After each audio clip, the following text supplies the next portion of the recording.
Nós estamos em Mateus, capítulo 6, versículo 1, exatamente nos atos de justiça de que a nossa oração fala. Versículo 1. Guardai-vos de exercer a vossa justiça diante dos homens, com o fim de serdes vistos por eles. De outra sorte não tereis galardão junto a vosso Pai Celeste. Quando, pois, deres esmola, não toques trombeta diante de ti, como fazem os hipócritas nas sinagogas e nas ruas, para serem glorificados pelos homens. Em verdade vos digo que eles já receberam recompensa. Tu, porém, ao dares esmola, ignore a tua mão direita o que faz a tua mão esquerda, para que a tua esmola fique em secreto, e teu Pai que vê em secreto te recompensará. E quando orardes, não sereis como os hipócritas, porque gostam de orar em pé, nas sinagogas e nos cantos das praças, para serem vistos dos homens. Em verdade vos digo que eles já receberam recompensa. Tu, porém, quando orares, entra no teu quarto e, fechada a tua porta, orarás a teu Pai que está em secreto, e teu Pai que vem em secreto te recompensará. E orando não useis de vãs repetições como os gentios, porque presumem que, pelo seu muito falar, serão ouvidos. Não vos assemelheis, pois, a eles, porque Deus, o vosso Pai, sabe o de que tendes necessidades, antes que lhe o peçais.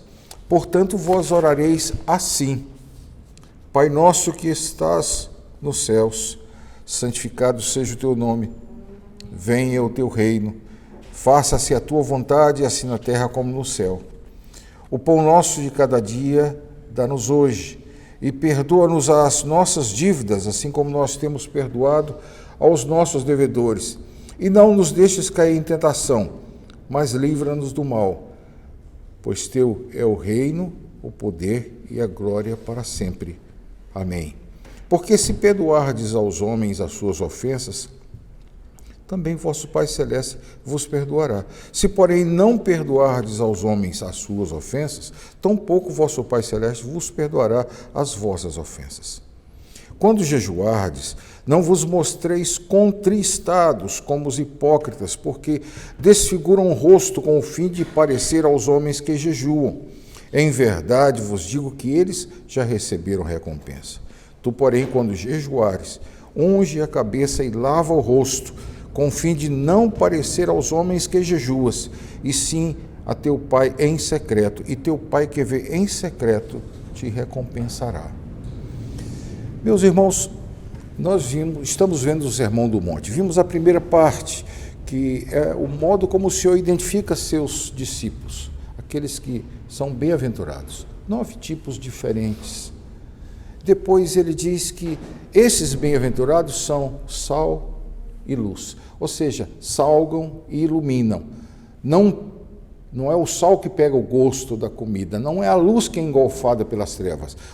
Os discípulos do Senhor Jesus, apesar de serem completamente contra a cultura ambiente, eles influenciam sem serem influenciados. Isso já é um desafio para nós.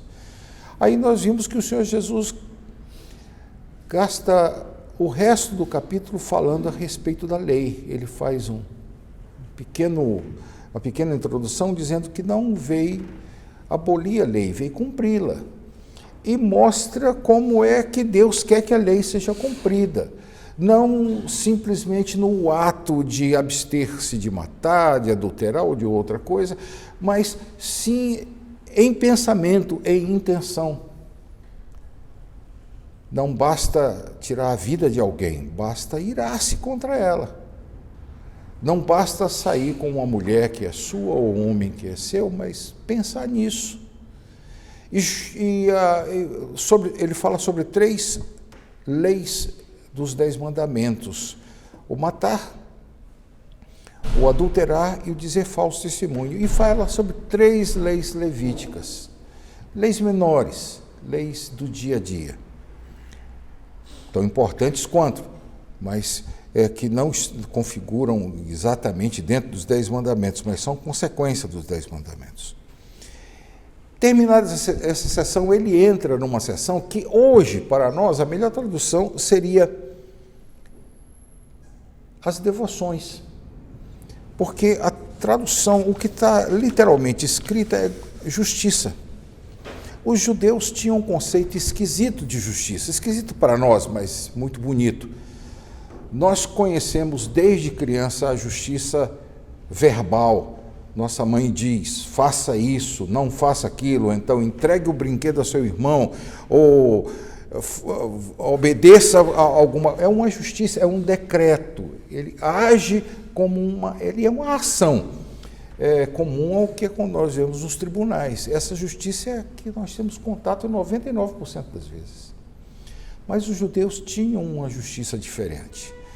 Era a justiça que falava mais de atos. Quando Deus disse a Abraão que destruiria Sodoma, Abraão argumentou, se tiver 50 justos lá, vai destruir esse mesmo? E Deus respondeu, não, por amor de 50 não destruirei. Abraão sabia que não havia 50 lá e disse, se faltarem 5 para 50. Baixou para 45, para encostar a conversa, ele foi baixando.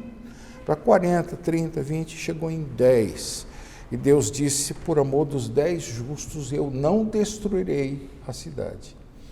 O que ficou claro ali para o judeu é que as obras de justiça de 10 justos, a prática do dia a dia de 10 justos, eram para Deus mais importantes do que os pecados de uma cidade perversa como era a cidade de Sodoma.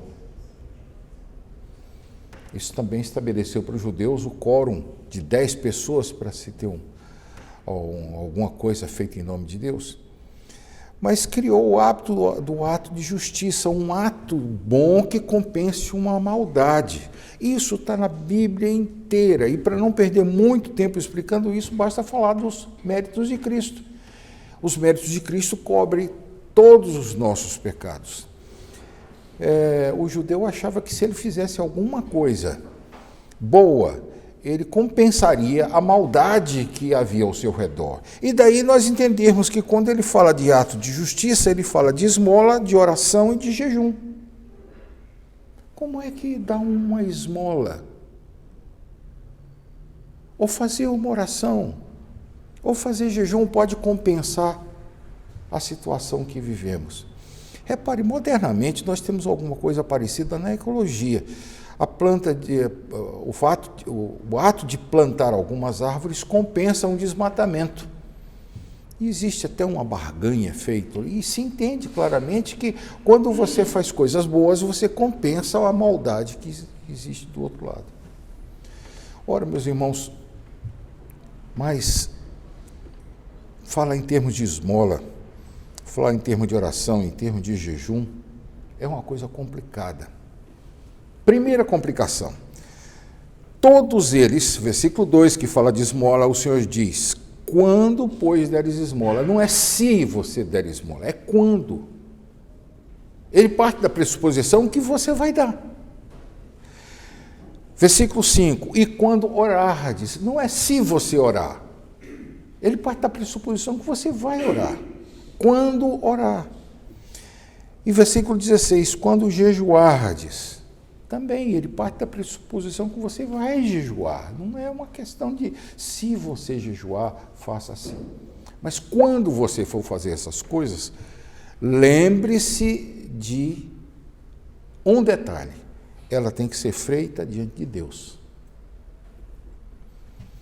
Repare, versículo 4, teu pai que te vê em secreto recompensará.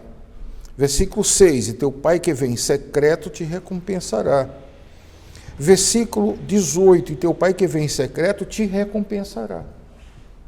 O primeiro falou da esmola, o segundo da oração e o terceiro do jejum.